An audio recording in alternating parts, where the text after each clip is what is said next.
Well, I've decided to part ways with my old Leatherman Wave Plus, which I've modified and changed around. I'm giving it to my sister, and I'm just going to change around a couple things.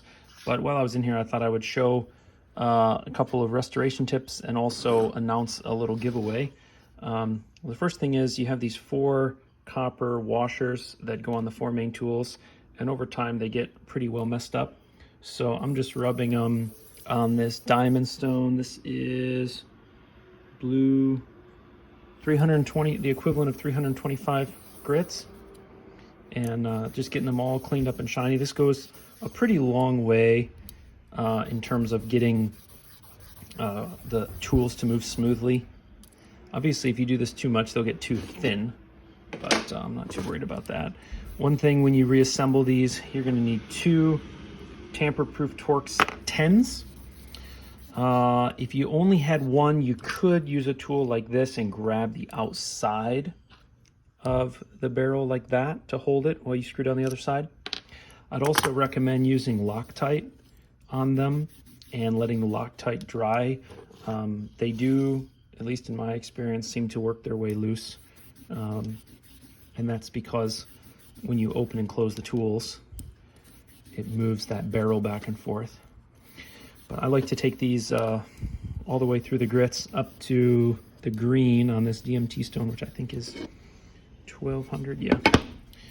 So if you go on to, the easiest way to modify a Leatherman in terms of the economics of it is to go and buy the tool that you want the tools from. So like if you want, you can buy individual tools like a serrated blade or a better knife or another bit holder, but it's pretty expensive to do that. A better cost-wise alternative is to just buy a Leatherman Charge, as an example, on eBay used, and then take off the pieces that you want for your Leatherman and then sell all of the extra pieces at the end on eBay. You can actually pretty much get your money back, is what I experienced.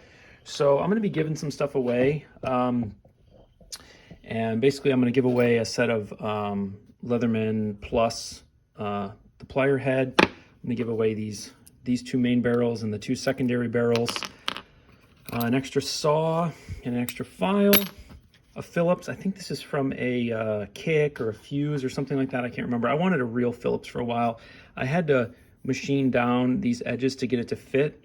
So it's not a perfect Phillips anymore, but it's better than the little bit holder. So I ran that for a while.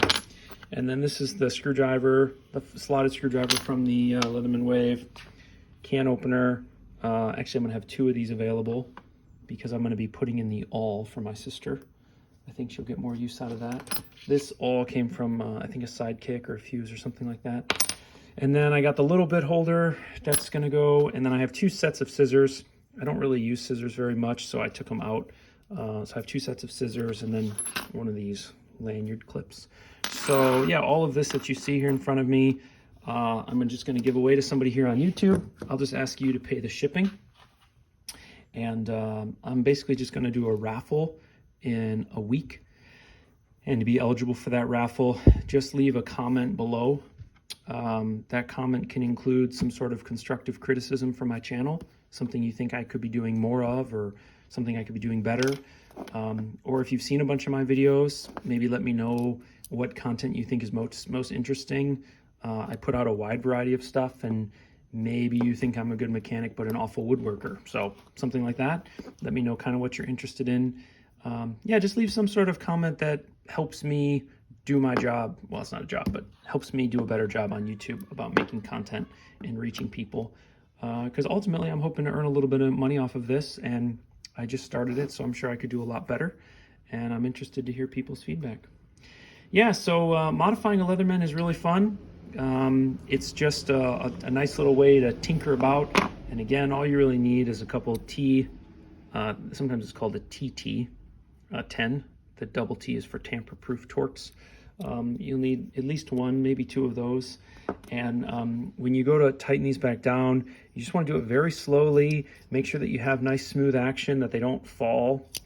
This one has gotten a little loose over the years, and maybe you don't. Maybe that's fine for you. In fact, it's kind of nice to have them loose because then you can easily get them out.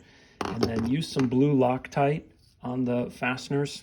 on all 4 of these fasteners and let it dry.